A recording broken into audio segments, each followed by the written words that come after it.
It might be easy to draw an eye, but capturing the likeness of someone is next level. In this video, I'm going to draw 5 pairs of celebrity eyes and share my best tips for capturing their likeness so that you can avoid same face syndrome and start drawing portraits like a pro. Alright, let's start drawing our first mystery celeb. I'll describe my process and dive into the most common mistakes beginners make. The number one mistake I see with beginners is that they draw detailed eyes one at a time. They'll draw one eye and work at it really hard until it's perfect, and then they go to draw the other eye and it just looks off. Somehow the second eye seems to always look kind of wonky and it's super frustrating. So what you want to do to avoid this mistake is to draw both eyes at the same time. When I was in high school, I loved drawing celebrity eyes, but the problem was that I only ever drew one eye and not both. So I got really good at drawing single eyes, but always ran into the problem of the other eye not looking right. So the biggest lesson I learned is that it's easy to draw one eye, but it's hard to draw both of them together. But by mapping out both eyes at the same time will save you the headache and get you off to a great start from the very beginning. The corner of the eyes on the inside is shaped like a letter C, whereas if you look at the outer corner, you can kind of see it looks like a Y, like this upper eyelid overlaps the lower eyelid here. Another mistake I see when people draw eyes is that they don't think of the eyeball or drawing the eye as a 3D form, they only think in 2D shapes. If you don't think about the eyeball as a sphere in a socket, they will always seem flat. So what you want to do is always think of the structure of the eye as a ball inside a socket, with the eyelids wrapping around that ball.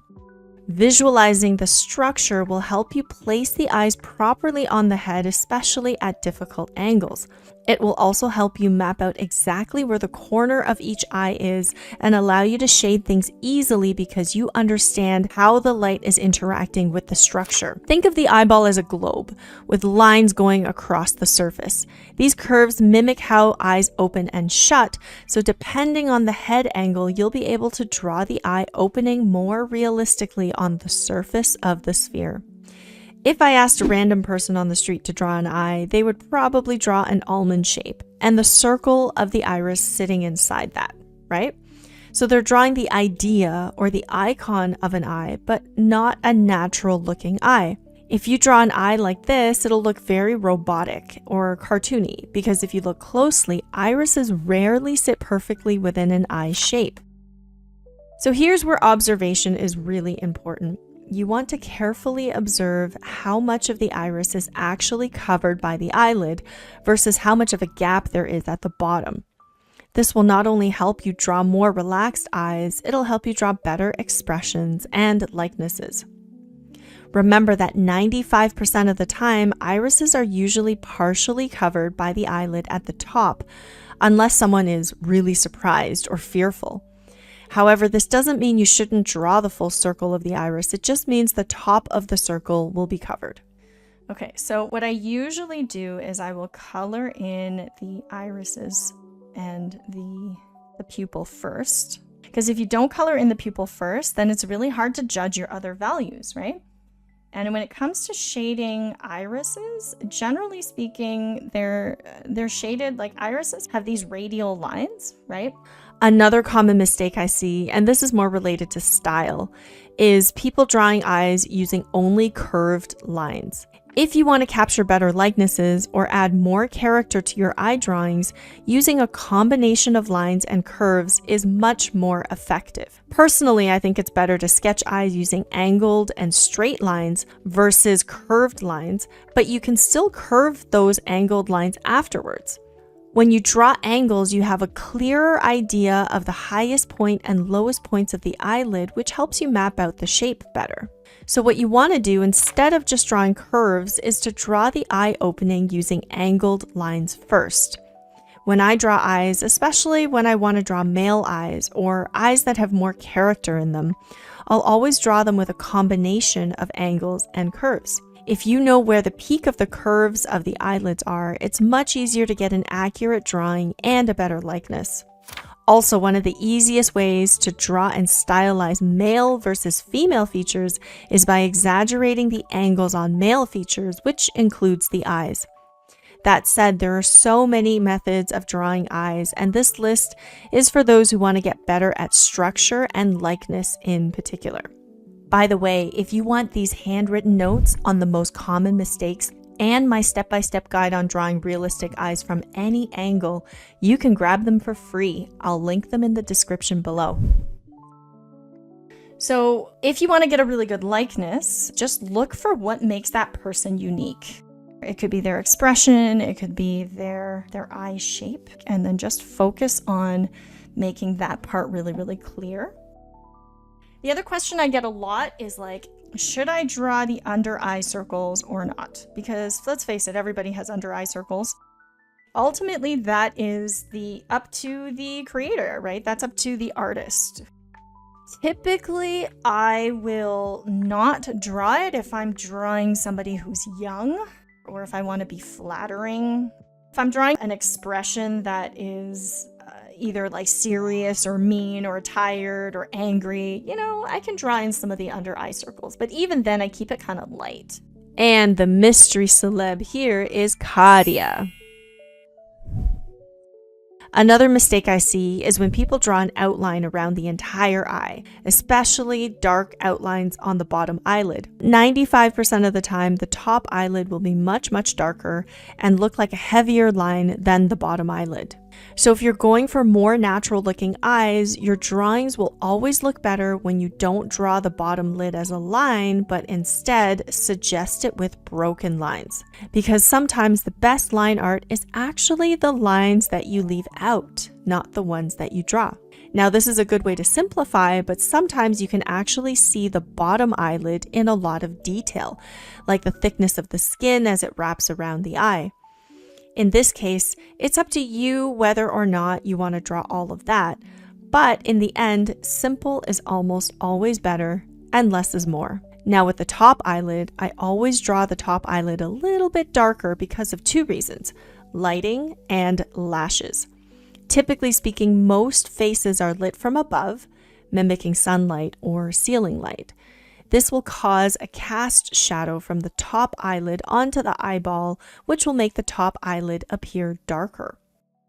So at this point, you kind of want to look at your drawing and be like, does it look like the person, right? Like, do I have a good likeness? If you don't have a good likeness at this point, don't keep going. Make your adjustments now.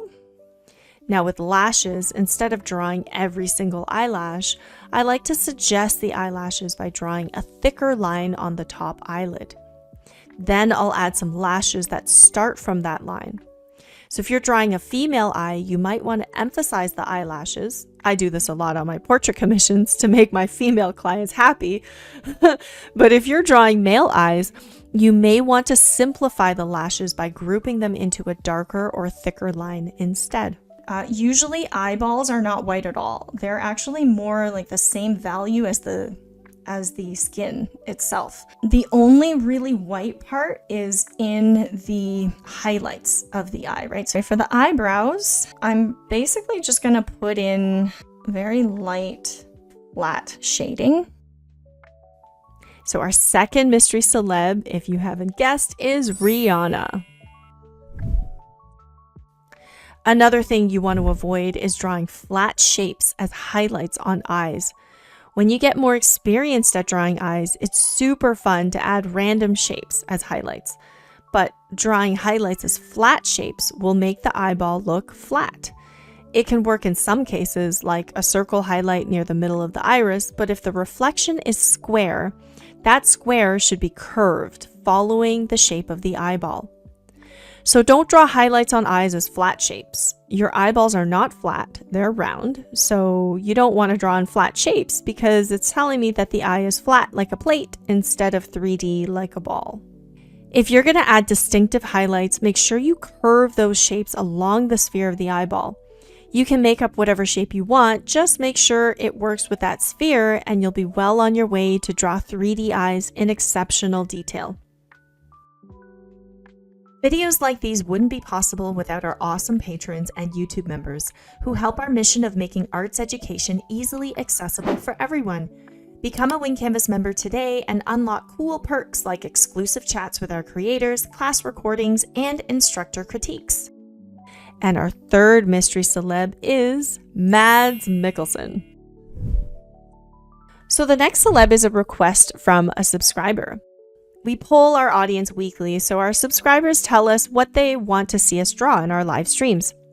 So hit that subscribe button if you haven't already, and you'll get to vote on the next one. This angle is a bit tricky because the subject is looking up and on a tilt. In this case, I felt like their eyebrows would be easiest to start with, and being really far away from their eyes gives the hint that they're younger and more innocent.